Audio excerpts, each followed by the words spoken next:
Assalamualaikum warahmatullahi wabarakatuh. Halo teman-teman, balik lagi. Kita akan bahas tentang Blender 3D. Di sini saya akan bahas tentang workspace. Jadi di Blender itu udah ada beberapa workspace yang udah disediakan secara default.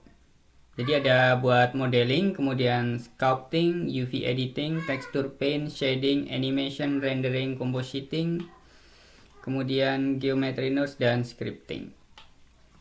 Kita akan bahas yang pertama dulu adalah modeling. Modeling di sini dia akan otomatis masuk ke edit mode untuk bikin model, kemudian toolsnya otomatis keluar dan ada beberapa tambahan. Seperti ini adalah extrude, kemudian insert face, bevel dan macam-macam. Saya tidak akan bahas di sini tentang penggunaan alat ini, nanti di video yang lain akan ada tentang modeling sendiri sambil belajar ya, kita sama-sama belajar. Kemudian di sini kenapa di editing itu edit mode, karena kita bisa pilih vertex atau edge. Misalnya kita pilih ini vertex, kemudian kita scale, kemudian kita extrude, misalnya ini kan extrude, naik, kemudian habis itu kita scale lagi, kita extrude lagi. Jadi kayak gitu ya. Oke, edit mode. Kemudian sculpting itu fungsinya hampir sama dengan edit mode, tapi dia akan lebih ke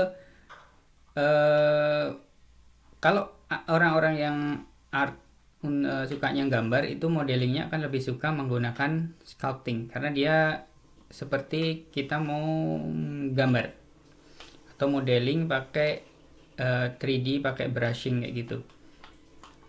Jadi kita misalnya kita tambah subdivide di multi resolution, oke, semacam ini ya. Kemudian di sini kita bisa tambahkan ini kayak gini. Kemudian ya intinya dia akan pakai sculpting.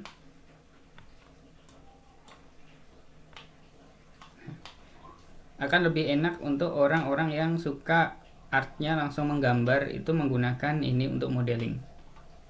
Oke, lanjut. Kemudian untuk UV editing. UV editing itu fungsinya ketika kita mau menambahkan skin di 3D, kita mesti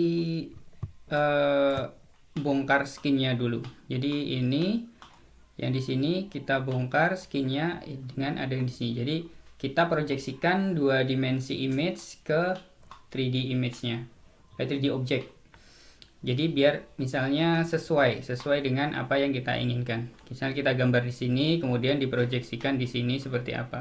Misalnya gambar muka, kita proyeksikan di objek 3D-nya udah sesuai apa belum, seperti itu.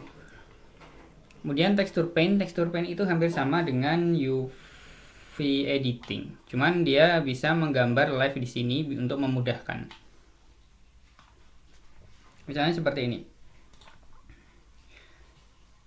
Saya bikin base colornya itu image texture, kemudian kita bikin new, nah semacam ini. Nah, apa yang kita gambarkan di sini otomatis akan ada di proyeksikan di sini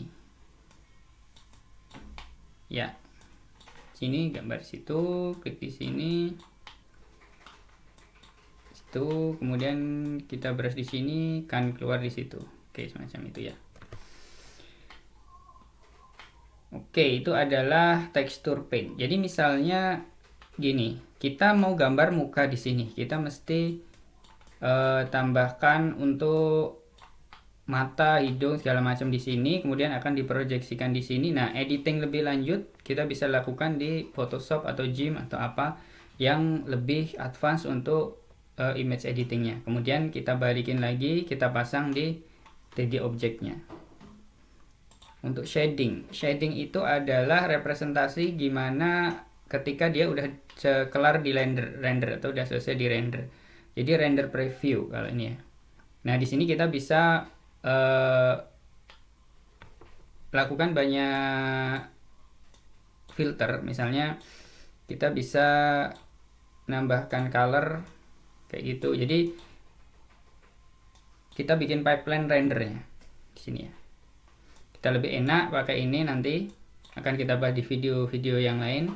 Kemudian untuk animation ini juga ada bagian timeline animation di bagian bawah.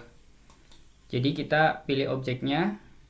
Kalau misalnya mau nambahkan keyframe, kita pencet I, kemudian pilih yang mau kita record apa. Misalnya kita mau record location, rotation, scale, dan custom properties. Nah, dia akan nambah di sini sebagai keyframe.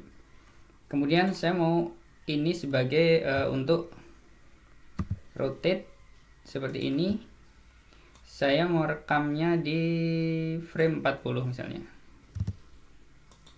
Kemudian saya insert, rekam lagi. Jadi di sini otomatis nanti akan ada animasi semacam ini. Nah, gampang ya. Nah, kalau misalnya kita mau record otomatis, kita bisa pencet yang tombol ini. Jadi apa yang kita lakukan itu akan otomatis record. Misalnya ini kita di frame 80, kemudian kita posing jadi rotate macam ini, dia akan otomatis ke record. Kita coba akan jalankan. Nah, gampang ya bikin animasi semacam itu. Kita akan bahas di video-video yang lain. Kemudian kita lanjut ke rendering. Rendering ini adalah render preview. Jadi kita mau ngelihat preview rendernya seperti apa. Tetap ada keyframe-nya, itu untuk melihat dia render di frame berapa. Misalnya saya mau render, di sini ada pilihan render animation atau render image atau animation. Kalau render image itu akan dia dilakukan per frame. Kalau render animation dia akan dilakukan render beberapa animasi. Misalnya saya mau render dari start 1 sampai cuman ke frame ketiga aja. Kemudian saya akan lakukan render animation.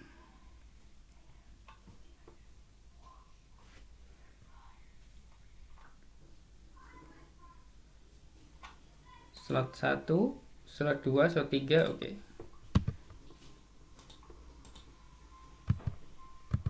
Oke ya, karena komputernya agak lemot, jadi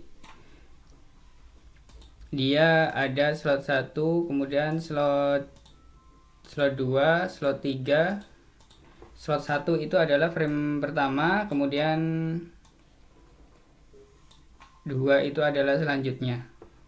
Jadi kita kalau render animation agak berat karena laptopnya juga agak laptop kentang, jadi saya pakai render image aja biar lebih cepat.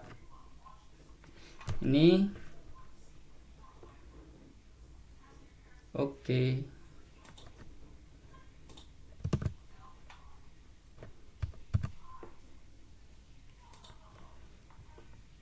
Slot 2.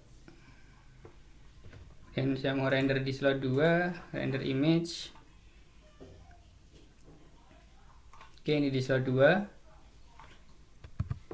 Jadi kita ada dua slot 1 dan slot 2 buat ngecek perbedaan rendernya. Oke, kemudian di sini ada compositing. Compositing itu fungsinya untuk post processing. Jadi kita misalkan udah mau selesai rendering, kemudian image sudah jadi, kita compositing, image-nya kita jadikan satu. Nah, semacam ini. Post processing itu digunakan untuk visual effect untuk misalnya kita mau nambahin filtering, blur effect, atau misalnya mau nambahin tentang bokeh segala macam, blur, itu kita bisa tambahkan di sini. Kita lewatkan image-nya, kemudian image-nya kita taruh di sini, dia akan jadi bokeh macam itu. Jadi fungsinya untuk post processing, ngasih visual effect ke animasi yang udah jadi.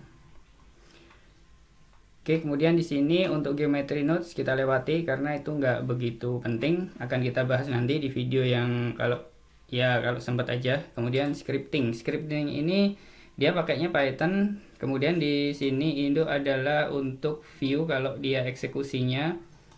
Prompt ketika dia error akan ada di sini, muncul di sini. Kemudian Yang bagian ini adalah info tentang Python code-nya yang dieksekusi di bagian editor ini. Jadi kita klik di sini, dia otomatis akan ngerekam misalnya. Misalnya saya grab di sini, saya pindahkan. Nah, dia akan otomatis ngerekam apa yang kita lakukan.